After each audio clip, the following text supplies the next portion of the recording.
visible now, right? Derivative 6. Yes. Okay, derivative 6 में हम लोग जो फ्यूचर्स के बारे में सीखने वाले हैं. इन फ्यूचर्स में डिफरेंट पार्ट्स. पहला इंट्रोडक्शन, देन फ्यूचर टर्मिनोलॉजीज, जो डिफरेंट टर्म्स फ्यूचर से रिलेटेड, फ्यूचर कॉन्ट्रैक्ट से रिलेटेड होती है वो सभी. की features of the future contracts, साथ ही साथ में डिस्टिंग्विश देखेंगे फ्यूचर वर्सेस फॉरवर्ड कॉन्ट्रैक्ट्स, और पे ऑफ फॉर फ्यूचर कॉन्ट्रैक्ट के बारे में सोचेंगे. अब ये पे ऑफ क्या होता है या फिर बाकी सारी चीज़ें क्या होती है, ये हम लोग एक के बाद एक सीखेंगे. इसके अलावा जो स्ट्रैटेजीज का पार्ट है, वो स्ट्रैटेजीज का पार्ट हम लोग नेक्स्ट लेक्चर में देखेंगे. क्लियर? तो फ्यूचर्स में आने वाला इंट्रोडक्शन. अब फ्यूचर ये हमारे डेरिवेटिव का एक टाइप होता है, जैसे ऑप्शंस होते हैं, जैसे स्वैप्स होते हैं, जैसे इंटरेस्ट होता है. फ्यूचर्स के बारे में एक अगर एग्जाम्पल लेना चाहे तो सपोज फॉर एग्जाम्पल, अगर कोई एक फार्मर है, जिस फार्मर को लगभग जून महीने में उसने अनियन प्लांट किए थे उनके खेतों में, उसके फार्म में, और उन्हीं प्लांट को 3 महीने के बाद जब अनियन रेडी हो जाएंगे सेल करने के लिए, तो उसे जब जून महीने का जो रेट होगा या जून महीने में से लेकर आने वाले 3 महीने जुलाई अगस्त और सितंबर, जून जुलाई अगस्त, ये 3 महीनों को जो खर्चा उसने किया होगा उसके बेसिस पे अपना खुद का मुनाफा जोड़कर जो एडिशनल अमाउंट या फिर additional requirement, at least minimum rate जो उसे चाहिए होगा, वो किसी XYZ पार्टी के साथ वो पहले ही डील कर लेगा और उसे कहेगा कि मैं 3 महीने के बाद ओनियन की डिलीवरी आपको दूंगा और आप 3 महीने के बाद जब मैं डिलीवरी दूंगा तब आप मुझे पैसे दोगे. सेकेंड पार्टी जो थी वो कहती है कि 3 महीने के बाद का जो रेट है वो कब डिसाइड करे, 3 महीने बाद डिसाइड करे या आज डिसाइड करे. फार्मर कहता है कि मुझे गारंटी चाहिए कि जून महीने में ही मुझे उसका रेट पता होना चाहिए कि आप मिनिमम कितने रेट से मुझसे खरीदोगे, तो मुझे वो गारंटी दो. जो XYZ पर्सन होता है वो XYZ पर्सन गारंटी देता है कि मैं 20 रुपीज पर किलो इस रेट से आपके अनियन खरीदूंगा, जितने होंगे उतने. से फॉर एग्जांपल मैं 10 क्विंटल्स खरीदने वाला हूं. तो जो फ्यूचर ट्रेड है, जो एग्जैक्टली डिलीवरी ऑफ अनियन 3 महीने के बाद दिए जाने वाली है, 3 महीने के बाद उसके लिए पेमेंट मिलने वाला है, उसके लिए जो ट्रेड एक्चुअल में हुआ वो ट्रेड कब हुआ, तो जून महीने में. जून महीने के ट्रेड के लिए अगर जो फार्मर है उसने XYZ का जो पार्टी है उस पार्टी से एडवांस में पैसे लेके रखे लेकिन बाद में डिलीवरी नहीं दी, तो नुकसान किसका होगा, तो नुकसान XYZ पार्टी का होगा. अगर फार्मर ने डिलीवरी दी लेकिन XYZ पार्टी ने पैसे दिए ही नहीं, तो नुकसान किसका होगा, फार्मर का. तो एक पर्टिकुलर जो सिक्योरिटी है वो सिक्योरिटी कौन सी होगी, तो ये पर्टिकुलर कॉन्ट्रैक्ट जो था ये किसी एक्सचेंज पे ट्रेड हुआ क्या, ये किसी स्टॉक एक्सचेंज पे ट्रेड हुआ क्या, तो नहीं. इनके लिए ज्यादातर ऑफलाइन ट्रांजैक्शंस होते हैं या ऑफ रोल ट्रांजैक्शंस होते हैं, जिसे हम लोग ओवर द काउंटर ट्रेड कहते हैं, राइट. और ये ओवर द काउंटर ट्रेड जिन्हें हम लोग फॉरवर्ड कॉन्ट्रैक्ट्स कहते हैं, इन फॉरवर्ड कॉन्ट्रैक्ट्स में ज्यादातर काउंटर पार्टी की डिफॉल्ट कर जाने की रिस्क ज्यादा होती है, राइट. तो इन सभी को कंसीडर करते वक्त फ्यूचर्स को इंट्रोड्यूस किया गया कि हम लोग इन्हीं सभी फॉरवर्ड कॉन्ट्रैक्ट्स को एक्सचेंज पे भी ट्रेड करवाएंगे. तो जो हमारे कमोडिटी एक्सचेंजेस है, तो कमोडिटी एक्सचेंजेस पे इन तरह के ओनियन के ट्रांजैक्शंस किए जाते हैं, राइट. तो ऐसे ही कमोडिटी डिफरेंट कमोडिटीज में डिफरेंट क्लासिफिकेशन है, type 1, type 2, type C, category 1, 2, 3, 4 अलग अलग. जैसे कि प्रीशियस मेटल्स से रिलेटेड अगर कैटेगरी हो तो उसमें गोल्ड, सिल्वर, बिलियन वगैरह इस तरह से आएंगे. कुछ हमारे कैटेगरी 1 में आते हैं जिसमें हमारे फूड ग्रेन से एग्रीकल्चर रिलेटेड प्रोडक्ट्स आएंगे या फिर अदर. इन सभी फ्यूचर्स में हम लोग ट्रेड करते हैं. अब ये फ्यूचर्स होते क्या है, तो इनके लिए अंडरलाइन सिक्योरिटी लगेगी. तो अगर मार्केट में, फ्यूचर्स के मार्केट में अगर बेसिक ऑनियन ट्रेड किए जा रहे हैं तो ऑनियन के लिए रेगुलेटरी मार्केट ऑलरेडी होना चाहिए. ये हम लोगों ने प्रीवियस लेक्चर्स में देखा था डेरिवेटिव्स मार्केट की रिक्वायरमेंट्स में। क्लियर? इंट्रोडक्शन में हम लोग देखते हैं रिगार्डिंग द फ्यूचर। ये फ्यूचर होता क्या है? A future contract is a contractual agreement generally made on the trading floor on a future exchange to buy or sell a particular financial instrument at a predetermined price in the future. Particular financial instrument फिर वो अलग अलग हो सकता है, right? At a predetermined price in the future, जो पहले से डिसाइडेड रेट होगा उस रेट पे हम लोग डिसाइड करेंगे। Future contracts detail the quality and quantity of the underlying assets. They are standardized to facilitate trading on a future exchange. Some future contracts may call for a physical delivery of an asset, while others are settled in only cash. Right? जो हम लोगों ने onion का example दिया, तो onion कभी कभी हम लोग ऑनलाइन भी ट्रेड कर सकते हैं या फिर ओनली कैश में सेटल कर सकते हैं। इस तरह की फ्यूचर्स में आने वाली जो डिफरेंट डिफरेंट टर्म्स है, जो आप लोगों ने वीडियो में इससे पहले इंट्रोडक्शन टू डेरिवेटिव्स में देखी होगी, उनमें आने वाली अलग अलग टर्मिनोलॉजीज। पहली आती है spot price. What is spot price? तो एक्चुअल में जो मार्केट में ट्रेड होती है, the price at which the underlying asset trades in the spot or a cash market. What is spot or a cash market? अगर हम लोग Nifty के बारे में सोचें तो बैंक निफ्टी जो 35,890 के लिए ट्रेड कर रही है आज, ये हमारी स्पॉट मार्केट या कैश मार्केट की प्राइस है। लेकिन आने वाले फ्यूचर्स में 2 महीने में या 1 महीने की एक्सपायरी के बाद जो फ्यूचर्स होंगे, उनके लिए जो रेट होगा वो होगा हमारे लिए फ्यूचर प्राइस, जो कि सेकेंड टर्म है। The price at which the future contract for such underlying asset trades in the future और डेरिवेटिव मार्केट। क्लियर?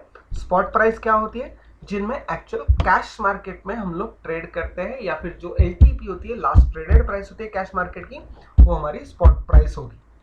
बल्कि फ्यूचर प्राइस क्या होगी? जो एक्चुअल डेरिवेटिव मार्केट में हम लोग ट्रेड करते हैं उस पर्टिकुलर कॉन्ट्रैक्ट की प्राइस, ये हमारी फ्यूचर प्राइस होगी।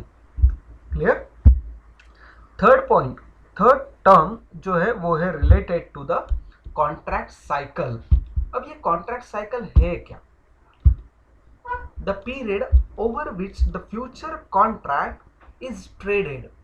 Contract cycle for index future contracts on the NSE have 1 month, 2 month and 3 months expiry।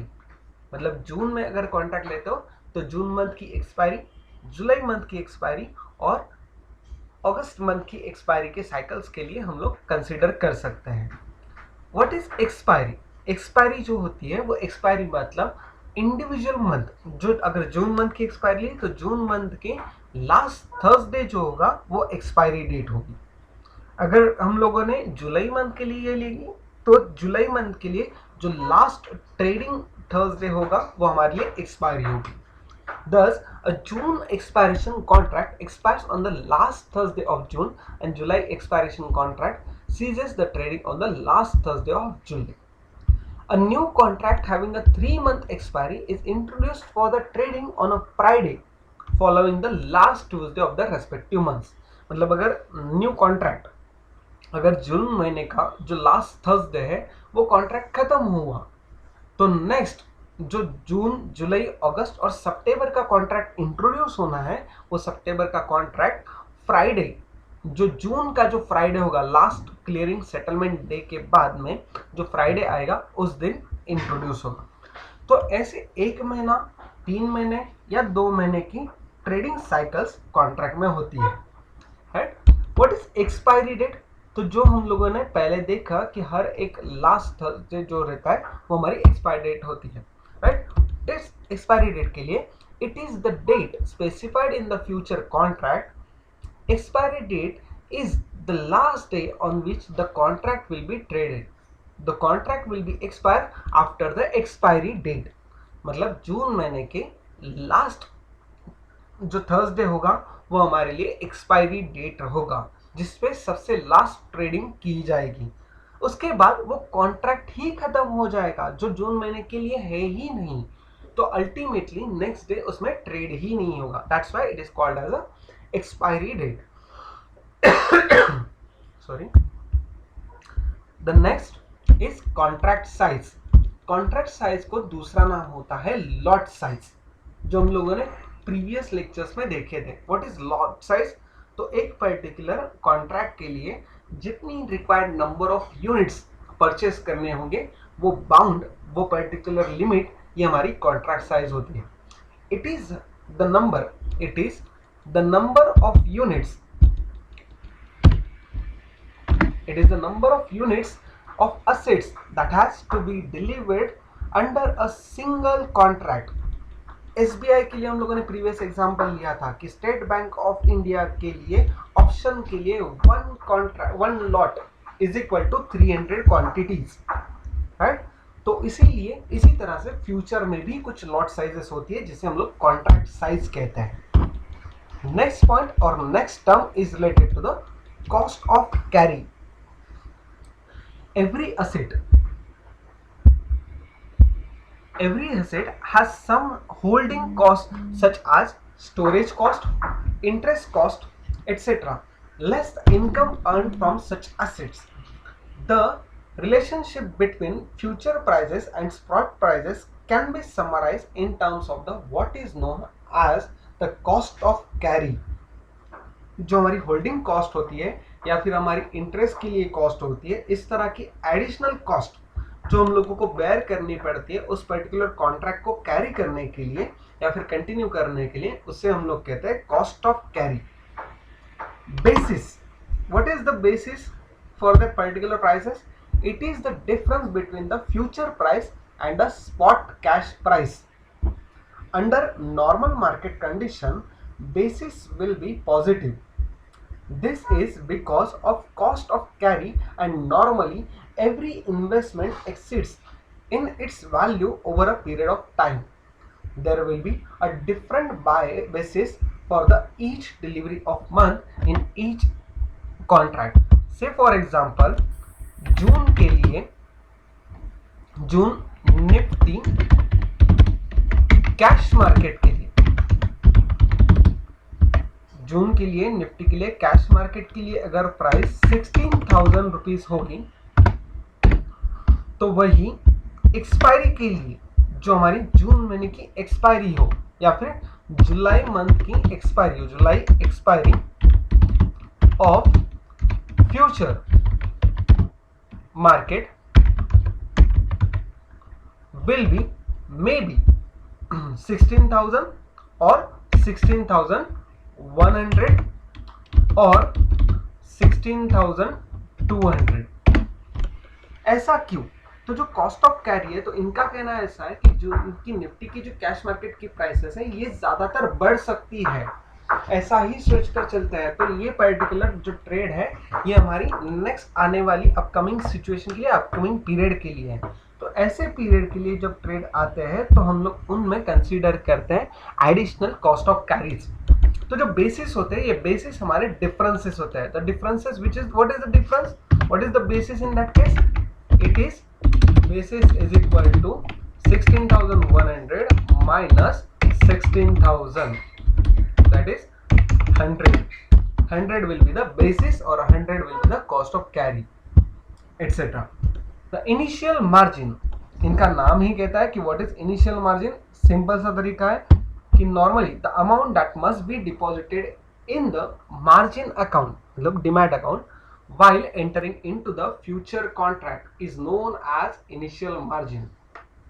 जब भी हम लोग कॉन्ट्रैक्ट कंप्लीट करते हैं, कॉन्ट्रैक्ट एग्जीक्यूट करते हैं, तो उस कॉन्ट्रैक्ट को एग्जीक्यूट करने के लिए जो एडिशनल सम ऑफ अमाउंट हम लोगों को लगेगी वो हमारे लिए यहाँ पर डिपॉजिट करना जरूरी है, जिससे हम लोग इनिशियल मार्जिन कहते हैं। Next point is the MTM, marking to market. In the future market, at the end of each trading day, the margin account is adjusted to reflect the daily gain or loss of the investor depending upon the future's closing price. This is called marking to market. अब marking to market किस तरह से होता है हम लोग यहाँ पर देखते हैं। Suppose for example day one के लिए हम लोगों ने परचेस की एक पर्टिकुलर फ्यूचर की position,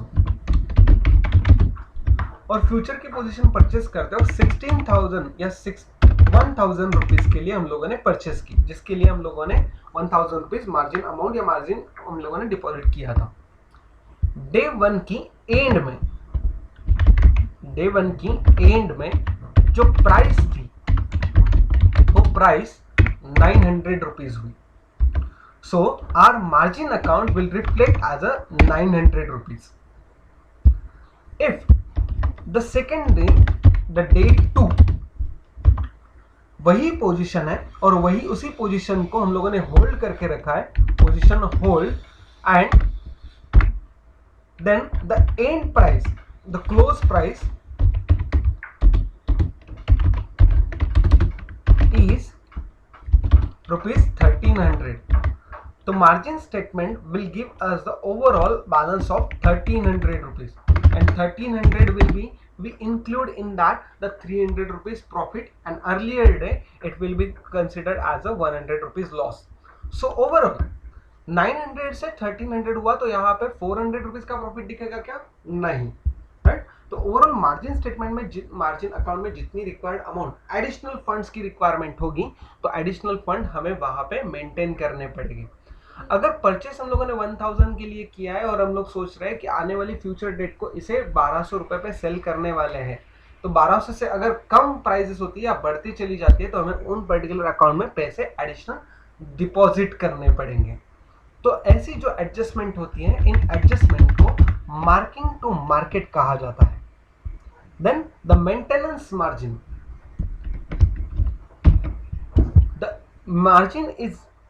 the margin is maintained to ensure that the balance in margin account never goes negative.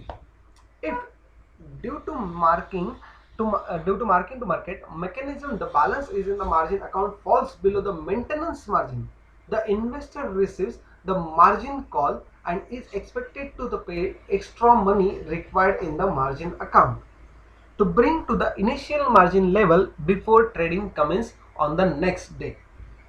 3 तरह की मार्जिन है, एक इनिशियल मार्जिन, दूसरी मेंटेनेंस मार्जिन, और तीसरी marking to market. Initial margin जब हम लोग ट्रेड लेते हैं, चाहे वो बाइंग के लिए हो या सेलिंग के लिए, उस ट्रेड को एग्जीक्यूट करते वक्त हमें लगने वाला पैसा, ये हमारे लिए इनिशियल मार्जिन होती है। डेली फ्लक्चुएशंस की वजह से जो एडिशनल चेंजेस होते हैं उन्हें हम लोग कहते हैं मार्किंग टू मार्केट, और उन मार्किंग टू मार्केट के बेसिस पे जो कोई भी रिक्वायरमेंट फंड्स हमें एडिशनल वहाँ पे मार्जिन अकाउंट में डिपॉजिट करने होते हैं, वो हमारे लिए होती है maintenance of margin. Why maintenance margin? Because if we are agree to pay 1,000 rupees to a certain person for a certain specific contract, and our margin account reflects only 700 rupees, then we have to add rupees 300 in that particular margin account to fulfill the requirement of the trade, that is to pay 1,000 rupees to XYZ person on a certain day, right? तो ये थी हमारी maintenance margin.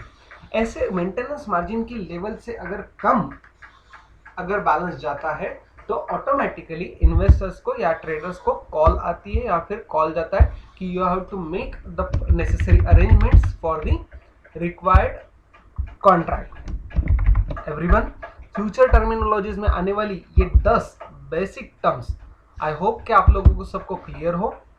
इसके अलावा और additional concept, additional terms होती है जिनके बारे में हम लोग बाद में सीखेंगे। Then the key features of the future contracts, इनमें आने वाले sorry exchange traded future contracts, जो हम लोगों ने इससे पहले कुछ डिस्टिंग्विश बिटवीन में फ्यूचर्स के बारे में, फ्यूचर्स और फॉरवर्ड्स के बारे में हो या फिर अदर चीजों के बारे में हो, हम लोगों ने यहाँ पर देखा था। पहला, exchange traded. Unlike the forwards, future contracts are traded on a platform of a stock exchange. Stock exchanges जो है उनके प्लेटफॉर्म पे ये सभी फ्यूचर कॉन्ट्रैक्ट्स ट्रेड किए जाते हैं। Second, these contracts, future contracts, are standardized in nature. They are highly standardized in terms of underlying asset, in terms of quantity, in terms of quality of underlying assets. मतलब जो कोई भी futures हम लोग consider करते हैं तो उन फ्यूचर्स के बारे में जो अंडरलाइंग असेट्स होंगी उनके बारे में रूल्स एंड रेगुलेशन स्ट्रिक्ट होते हैं. जो क्वांटिटी मतलब लॉट साइज या कॉन्ट्रैक्ट साइज वो भी स्पेसिफाई होते हैं. Quality of that particular asset, say for example if it is related to the commodities market, then the quality is also matters. जैसे कि for example 22 carat gold and 24 carat gold, this is the example of the quality of underlying asset. And settlement date and type and contract size etcetera, ये सभी चीजों से related जो अलग अलग rules and regulations है वो यहाँ पर फॉलो किए जाते हैं अच्छे से. देन द लिक्विडिटी, ये फीचर भी हम लोगों ने प्रीवियस लेक्चर में डिस्कस किया है, which is related to the as future contracts are exchange traded and highly standardized in nature, they are highly liquid in nature also. Trading members can exit the contract at any time they like by entering into an opposite contract using the exchange platform. Say for example, अगर future trading के लिए एक certain specific date के लिए अगर हम लोगों को एक्सचेंज के लिए ज़्यादा लॉस वहाँ पे बेयर करना पड़ रहा हो तो हम लोग उस पोजीशन में से एग्जिट करके अपोजिट पोजीशन में भी एंटर कर सकते हैं, because there are some buyers and sellers always available in the future contracts. Then the margin requirement, this is additional feature regarding the future derivatives. Trading members are required to pay the regular margin to maintain their positions in the contract. If we want to hold that particular position, then we have to maintain that particular margin in our margin account. Without failing, with their position is squared off by the exchange and any profit or loss is credited or debited to their account. अगर हम लोगों ने कहीं पर कोई position के लिए अगर हम लोगों ने मार्जिन नहीं वहां पे मेंटेन किए तो मे बी हम लोगों को उस ट्रेड से एग्जिट करना पड़े या फिर हमें लॉस या प्रॉफिट वहां पे बुक करना हो. और इजीली स्क्वायर ऑफ करने के लिए जो एक्सचेंज पे होगा वो हम लोगों को करने के लिए मार्जिन रिक्वायरमेंट जरूरी होती है. Counter party risk, counter party risk के बारे में हम लोगों ने इससे पहले भी बहुत सारी बार डिस्कस किया है.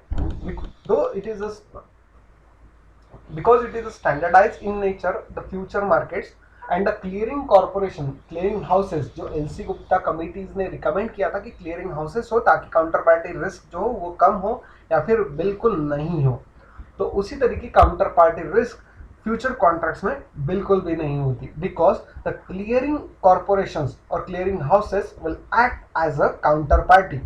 For example, buyer and seller will never know to each other who are the buyer and who are the sellers also. They will trade through the clearing houses.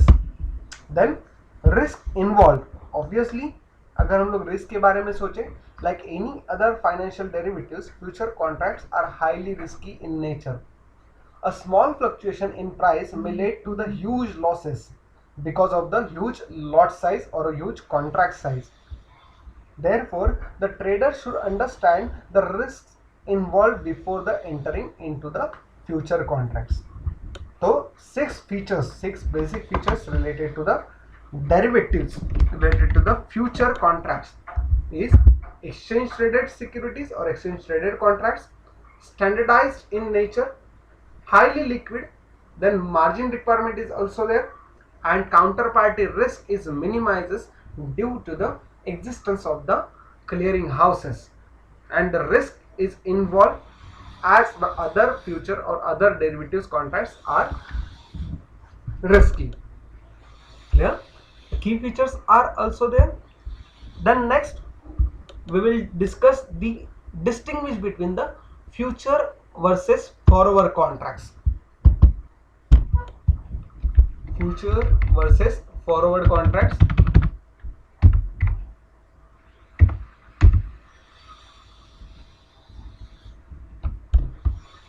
First point, that is related to the trading. forward contracts are OTC traded, over the counter traded, and future contracts are exchange traded. Second, contract size, the tailor made as per requirements of trading parties, the tailor made as per requirements of trading parties. ये हमारी contract size होती है, मतलब जो normally हमारी parties होंगी उनके basis पे हम लोग फॉरवर्ड कॉन्ट्रैक्ट्स में अलग अलग कॉन्ट्रैक्ट साइज डिफाइन कर सकते हैं. But in terms of futures, in case of futures, the contract size और lot size is standardise as per the specification of the exchanges, respective exchanges. Then settlement date, over the counter कहीं पर regulation नहीं है तो वहां पे ज्यादातर restrictions नहीं होते कि कौन सी डेट होनी चाहिए. ज्यादातर फॉरवर्ड कॉन्ट्रैक्ट्स जो दोनों पार्टीज एग्री होंगे एक दूसरे को कि वो पर्टिकुलर कॉन्ट्रैक्ट हम लोग एग्जीक्यूट करें, तो उसी डेट को वो कॉन्ट्रैक्ट साइड, उसी डेट को हम लोग सेटलमेंट डेट कहेंगे in terms of forward contracts. But in case of futures there are different settlement dates. Daily settlement are made daily via exchange clearing houses using marking to market margins, and the final settlement is done as per the date specified the exchange, which is generally end of the calendar month. And what is end of the calendar month? The end of the every last Thursday of every month will be the settlement date. The next is settlement type, may be cash settle or delivery settle in case of forward contracts, and in case of futures cash settle or delivery settle as per the specification by the exchanges. Future contracts on BSE and NSE are cash settle. Then next sorry, transaction cost. The point number 5 is transaction cost. Cost of forward contracts is based on bid ask spread. जो transaction cost होती है वो हमारी forward contracts में bid ask, मतलब buyers and seller की जो अलग अलग डिमांड्स होती है या जो रेट्स होते हैं उनके बेसिस पे ट्रांजैक्शन कॉस्ट डिफाइन करती है. और जबकि in case of future contracts, in case of future contracts the entire brokerage fees for the buy and sell as a contract cost और transaction cost will be considered. जो brokerage हम लोग हमारी brokers को या फिर डिपॉजिटर्स को pay करेंगे including our taxes will be considered as the transaction cost. Then margin requirements. जब हम लोग फॉरवर्ड कॉन्ट्रैक्ट्स के बारे में सोचेंगे तो फॉरवर्ड कॉन्ट्रैक्ट्स जो हमारी फिजिकल डिलीवरी की जाती है, और इन फिजिकल डिलीवरीज के लिए नॉर्मली कोई भी अलग तरीके की मार्जिन रिक्वायरमेंट्स नहीं होती है. जबकि in case of future contracts there is a requirement of the margin. These are subject to the margin decided by the exchanges, the important one being marked to the marking margin, in which the losses or profit is debited or credited in the margin account on a daily basis due to change in the prices. जो heavy fluctuations होते हैं उन fluctuations की वजह से जितने भी profit या लॉसेस होंगे वो सभी यहाँ पर डेली बेसिस पे सेटल किए जाते हैं. Then credit risk. What is credit risk? तो borne by the parties involve. जो रिस्क होती है वो नॉर्मली हमारी इंडिविजुअल पार्टीज जो होंगी उनकी होती है. से for example over the counter कोई भी मीडिएटर नहीं है, इसलिए जो दोनों पार्टी बायर एंड सेलर जो है वो दोनों भी पार्टी रिस्क में होंगे. अगर बायर कोई कमोडिटीज की डिलीवरी देना चाहता है, डिलीवरी लेने वाला होगा, तो शायद अगर डिलीवरी नहीं मिली तो बायर को नुकसान झेलना पड़ सकता है, या फिर अगर सेलर को पैसे टाइम पे नहीं मिले तो सेलर को वहाँ पे नुकसान झेलना होता है. तो उसी तरह से अगर हम लोग फ्यूचर कॉन्ट्रैक्ट्स के बारे में सोचे तो फ्यूचर कॉन्ट्रैक्ट्स में क्लियरिंग कॉर्पोरेशन ये हमारी normal mediatory as a counter party वहाँ पे परफॉर्म करती है, उनके फंक्शंस वैसे होते हैं. तो अगर कोई बायर या सेलर अगर फेल होता है पर्टिकुलर ट्रांजैक्शन को फुलफिल करने के लिए, तो सेकंड पार्टी जो होती है वो सेकंड पार्टी को जो पेमेंट्स या रिक्वायरमेंट अमाउंट्स होती है वो सारी की सारी क्लियरिंग हाउसेज जो होते हैं वो सेटल करके देती है, जिनके लिए बाकी सारी जो रिक्वायरमेंट होती है उन सभी रिक्वायरमेंट्स को या फिर जो डिफॉल्टर्स होते हैं उनसे वो पैसे बाद में कलेक्ट कर लेती है. ये थे हमारे distinguish between the future and forward contracts. The next thing, the most important thing is related to the futures is payoff for future contract. तो फ्यूचर पे ऑफ मतलब क्या? पे ऑफ मतलब इन शॉर्ट थोड़े प्रॉफिट्स किस तरह से प्रॉफिट्स हो सकते हैं या कौन कौन से प्रॉफिट्स हो सकते हैं, तो ये पे ऑफ किस तरह कैलकुलेट करने ये हम लोग देखते हैं. जनरली पे ऑफ जो होते हैं वो पे ऑफ हम लोगों को एक तो बाय पोजीशन फ्यूचर कॉन्ट्रैक्ट में लेकर मिलेंगे या फिर लॉन्ग पोजीशन शॉर्ट पोजीशन हम लोगों को फ्यूचर कॉन्ट्रैक्ट में लेकर मिल सकते हैं. Future contracts are have linear or symmetrical payoffs. In a simple words, payoff means normally if it is a positive payoff, it is a profit. If it is a negative payoff, then it is considered as a loss. In a simple words, it means that the losses as well as profits for the buyer and the seller of a future contract are unlimited. These linear payoffs can be combined with options and the underlying asset to generate various complex payoffs. Complex payoffs या फिर कौन कौन से तरीके के payoffs होते हैं इनको हम लोग यहाँ देखते हैं अगले लेवल पे. If any seller, any buyer or any investor buys the position or buys any future contract, it will be considered as a long future contract or long position. If he sells the contract, then it will be considered as a short future contract. So in case of long future contract, the payoff for a person who buys a future contract can be compared to the payoff for a person who holds an asset. There is an ultimate upside as well as downside in the risk. Anyone? किसी का mike unmute है, please उसे mute करिए. Thank you. Example,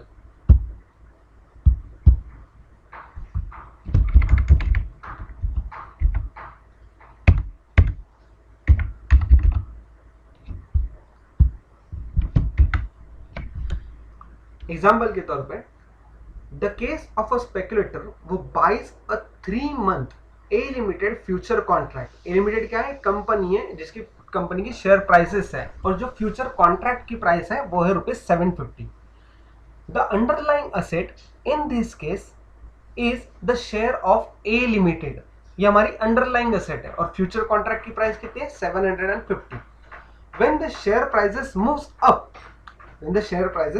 up, the long future position starts making profit, and when the share price move down, it starts making losses. Right? तो अगर कुछ इस तरह से डायग्राम में हम लोग देख सकते हैं कि 750 रुपीज की ये हमारी प्राइस है और 750 रुपीज की अगर जो अंडरलाइंग असेट है, सिक्योरिटी ए या शेयर ए कंपनी जो है, उस ए कंपनी के शेयर की प्राइस अगर बढ़ती है तो हमारी फ्यूचर की प्राइस भी बढ़ेगी और जो बेस लाइन हमारी है उस 750 से ज़्यादा हमें प्रॉफिट मिलेगा. और वाइस वर्सा लॉसेस भी होते हैं अगर शेयर प्राइस कम होती है इन द कैश मार्केट और in the spot market. Right? The figure shows the profit और losses for a long future position. The investor bought futures when the shares of A limited was ₹750. If the share prices goes up, this future position starts making profit. If the share prices falls, his future prices start showing losses. Right? तो ये थी हमारी long position. Long position में क्या होगा कि shares की price अगर बढ़ती है तो फ्यूचर में प्रॉफिट होगा, फ्यूचर कॉन्ट्रैक्ट्स में प्रॉफिट होगा. शेयर प्राइसेस अगर कम होती है तो फ्यूचर कॉन्ट्रैक्ट्स में लॉस बेयर करना पड़ेगा. सिमिलरली अगर कोई शॉर्ट पोजीशन लेता है, कोई इन्वेस्टर है जो शॉर्ट पोजीशन कंसीडर करके चलता है, तो शॉर्ट पोजीशन के लिए वहां पे अगर पर्सन ने अगर पर्सन के लिए शॉर्ट पोजीशन लेते वक्त जो डाउनसाइड रिस्क या अपसाइड रिस्क जैसे हमारी लॉन्ग फ्यूचर में है, सिमिलरली वहां पे उसे कंसीडर करके चलना होता है. The pay of of a person who sells a future contract is similar to the payoff of a person who shorts an assets. Here also there is a there is a unlimited upside and downside risk. जिस तरह से हमारा first example था related to long, उसी का vice versa example short position के लिए. आप इमेज में भी क्लियर देख सकते हो और ऊपर एग्जांपल में भी. एग्जांपल क्या कहता है, सिमिलर एग्जांपल है कि 750 की शेयर प्राइस थी, लेकिन इस बार परचेस नहीं किया है फ्यूचर हम लोगों ने, इस बार हम लोगों ने फ्यूचर शॉर्ट किया है. The case of a speculator who sells a 3-month A limited future contract when the share price is rupees 750. The underlying asset in this case is the share of A limited. When the share prices moves down, the short future position start making profit, and when the share prices moves up, it starts making losses. We can see it in the given diagram. अगर even level पे 750 rupees अगर share price होगी, तो उस 750 के लिए अगर हम लोगों ने परचेस किया होगा कोई शॉर्ट पोजीशन, तो शॉर्ट पोजीशन के लिए यहाँ पर 750 की प्राइस अगर बढ़ते चली गई 800 की लेवल पे, तो हमें यहाँ पे प्रॉफिट होगा या नुकसान होगा, तो यहाँ पे हमें नुकसान होगा, राइट. तो हमारी फ्यूचर की प्राइस होगी वो कम होते चली जाएगी, और जबकि 750 रुपीज की जो वैल्यू है वो वैल्यू अगर हमारी बढ़ती चली गई, कम होती चली गई, तो हमें यहाँ पे प्रॉफिट देखने को मिलेगा, हमारे फ्यूचर की प्राइसेस बढ़ती होगी. मतलब जो डायरेक्ट रिलेशनशिप लॉन्ग पोजीशन में देखने को मिलती थी, वही इनवर्स रिलेशनशिप हम लोगों को यहाँ पर शॉर्ट पोजीशन में देखने को मिलती है. नीचे एक्सप्लेनेशन भी पढ़ते हैं हम लोग. The figure shows the profit और losses for a short future position. The investor sold a future when the share price of A Limited was at rupees 750. If the share prices goes up, his future position start making losses, and if the share prices falls, his future position start showing profits. In short, buy low and sell high. Buy at a low prices and sell at a high prices. इस particular formula को या इस particular rule को हम लोग apply करते हैं overall futures के ट्रेडिंग में, चाहे वो हमारे लॉन्ग फ्यूचर के लिए हो या फिर शॉर्ट फ्यूचर कॉन्ट्रैक्ट के लिए हो. और पे ऑफ का मतलब दैट इज नेगेटिव पे ऑफ और positive pay of. Positive pay of का मतलब होता है प्रॉफिट, नेगेटिव पे ऑफ का मतलब होता है लॉस. एवरीवन, जो फ्यूचर कॉन्ट्रैक्ट से रिलेटेड बेसिक इंट्रोडक्शन जिनमें हम लोगों ने पे ऑफ, डिस्टिंग्विश बिटवीन की features and future terminologies future से रिलेटेड देखी डेरिवेटिव स्टडीज में या फाइनेंशियल डेरिवेटिव स्टडीज में, आप लोगों को सबको क्लियर